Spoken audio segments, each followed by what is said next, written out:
Hello dear students.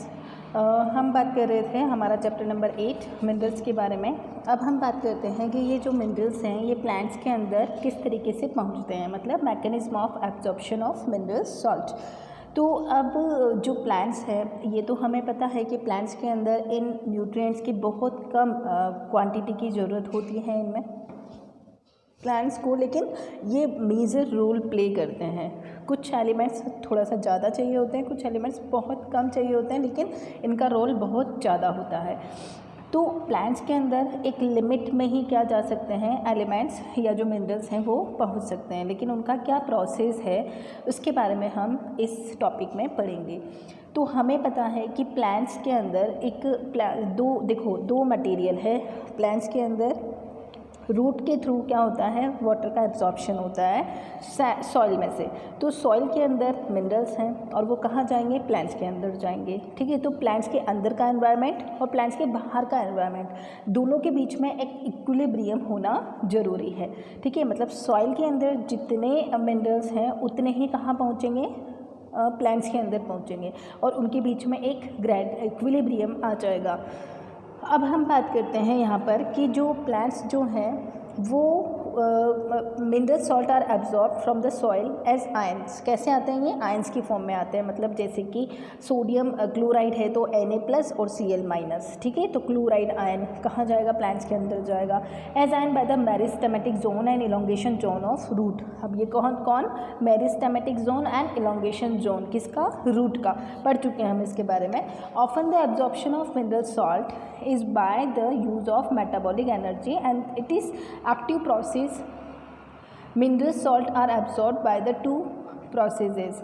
अब यहाँ पर जो मिनरल सॉल्ट हैं वो कहाँ, रूट के थ्रू कहाँ जाएंगे, प्लांट्स तक पहुँचते हैं, लेकिन इसके दो प्रोसेस हैं, passive absorption and active absorption. Passive absorption क्या है कि बिना एनर्जी के जो मिनरल्स हैं वो प्लांट्स के अंदर पहुंच रहे हैं, तो उसको अपन बोलेंगे पैसिव एब्जॉर्प्शन।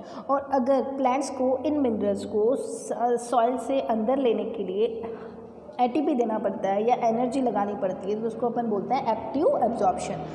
तो पैसिव एब्जॉर्प्शन एक तरीके का एब्जॉर्प्शन है जो कि इलेक्ट्रोकेमिकल पोटेंशियल ग्रेडियंट पर डिपेंड करता है और इसके 3 मेथड हैं। अब यहाँ पर mass flow hypothesis, ion exchange theory and Donnan equilibrium. Mass flow hypothesis क्या बोलती है कि higher concentration to lower concentration. अब यहाँ पर क्या होगा कि मास फ्लो हाइपोथेसिस मतलब रूट्स वाटर में कौन घुला हुआ है, सॉल्यूशन बना हुआ है मिनरल्स का, तो वाटर के थ्रू मिनरल्स अंदर जा रहे हैं सेल के अंदर, तो वाटर जो है वो लीव्स तक पहुँच रहा है और ट्रांसपिरेशन हो रहा है और वाटर इवेपोरेट हो रहा है, तो ऊपर पत्तियों में क्या हो जाएगी, वाटर और मिनरल्स दोनों की कमी हो जाएगी।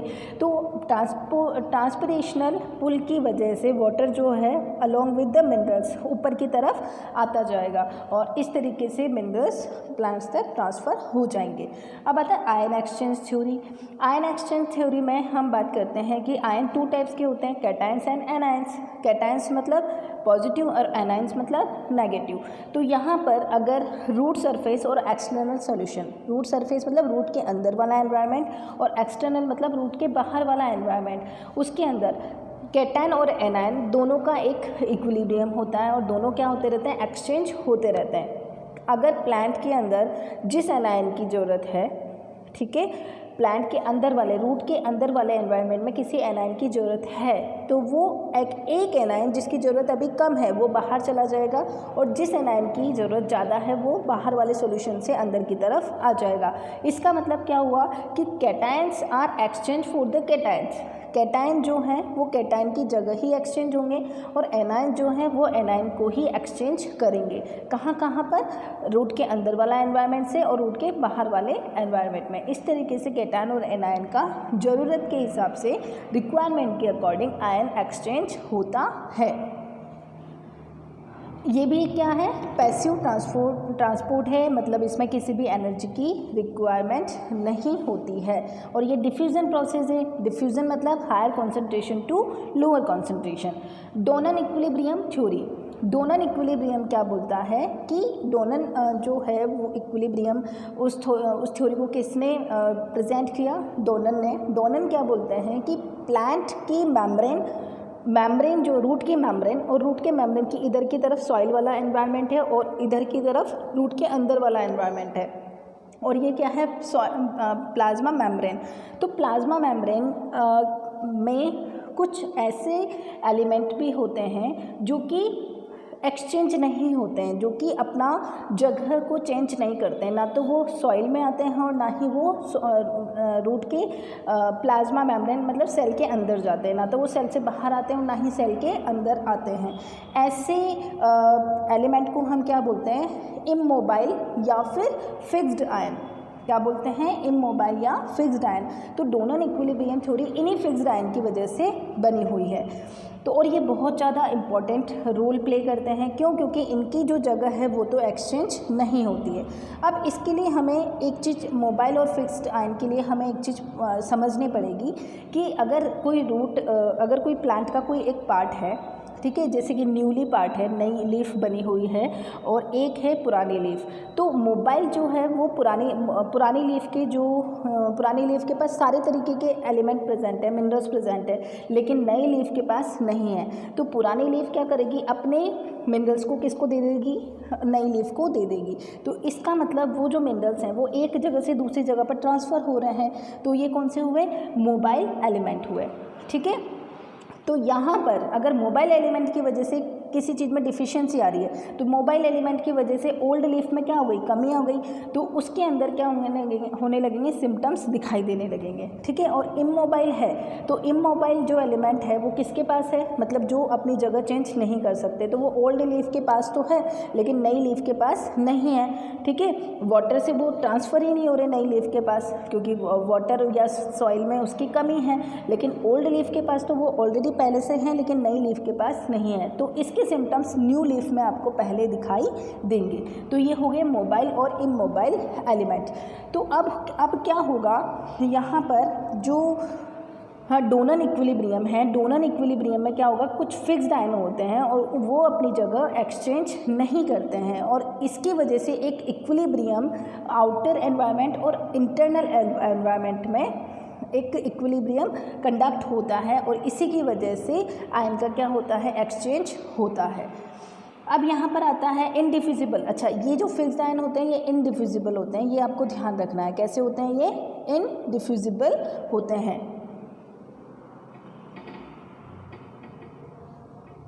अच्छा, आयन एक्सचेंज जो थ्योरी थी, थोड़ा सा इसका एक पार्ट रह गया। आयन एक्सचेंज जो थ्योरी है ये क्या कहती है कि जो रूट है, रूट में जो आयन्स हैं वो क्या होते हैं, सर्कुलर मोशन में मूवमेंट कर रहे हैं, ठीक है, ऑसिलेशन कर रहे हैं। तो यहाँ पर दो सर्कल बने हुए हैं इस तरीके से, दो सर्कल बने हुए हैं इस तरीके से, ठीक है। तो यहाँ पर मोमेंट कर रहा है H+ और यहाँ पर मोमेंट कर रहा है K+। तो ये भी इस तरीके से मोमेंट करेगा और ये भी अपने इस सर्कल में घूम रहा है। तो होता क्या है कि एक सर्कल रूट के अंदर है और एक सर्कल रूट के बाहर है। तो इस सर्कल में जो कैटायन या एनायन जो है मोमेंट करते हुए अपने सर्कल को चेंज कर लेते हैं। मतलब जो इनर वाला सर्कल है उसका आयन बाहर वाले सर्कल में आ जाता है और बाहर वाले सर्कल का आयन अंदर वाले सर्कल में चला जाता है। तो इस तरीके से ये क्या होता है, आयन एक्सचेंज थ्योरी होती है।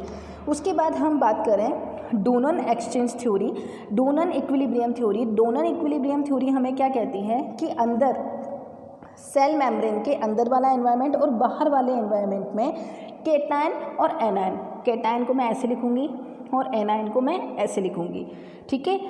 ये तो अंदर वाला हो गया सेल मेम्ब्रेन के, यहाँ पर फिक्स है, यहाँ के जो आयन है वो फिक्स है। अब ये हो गया कैटायन और एनायन बाहर वाला, तो इसको बोलेंगे cation outer and anion outer, cation internal, anion internal.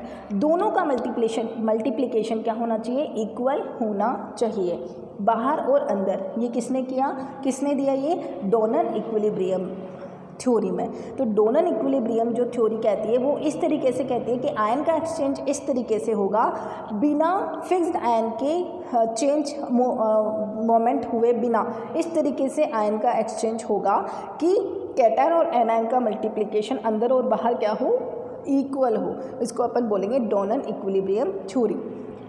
अब आता है हमारे पास एक्टिव ट्रांसपोर्ट। एक्टिव ट्रांसपोर्ट जो है वो एक्टिव ट्रांसपोर्ट के बारे में हम नेक्स्ट लेक्चर में डिस्कस करेंगे। Till then take care.